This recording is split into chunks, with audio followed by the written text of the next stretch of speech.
على سلامتكم مرة أخرى. يعني تزامنا مع الخبر الحزين اللي زاد جاء هذا تو عنده دقائق، اللي هو استشهاد طفل رابع إضافة إلى 3 شهداء اللي استشهدوا الصباح، اللي طاح عليهم الحيط يعني في مدرسة المزونة.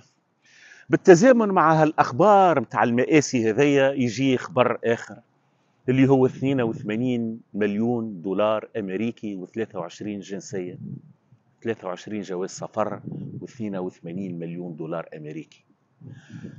82 مليون دولار أمريكي هي قيمة المبلغ اللي هربوا نوفل سعيد وعيلة قيس خارج تونس. 82 مليون دولار أمريكي هربوهم بالتعاون مع عائلة السعيد شنقريحة الجنرال الجزائري، تعاونوا وخرجوا 82 مليون دولار أمريكي المرة هذه بارك، إضافة إلى مساعدة عائلة شنقريحة لعائلة قيس سعيد وإشرف شبيل باش يتحصلوا على 23 جنسية في جمهورية غرينادا في منطقة الكاريبي.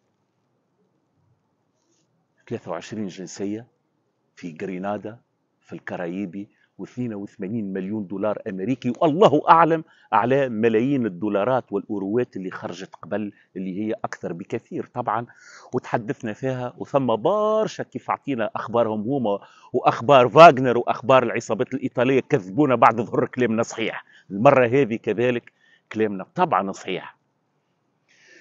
قديش كان الصور اللي طاح على أولادنا وقتلهم كان باش يكلف لو كان صلحوه المسؤولين اللي هربوا اليوم من مسرح الجريمة ومسحوا البصمات نتاعهم هما والمقيم العام قيس سعيد.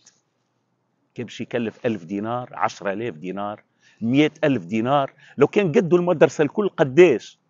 150 200,000 دينار، 300,000 دينار.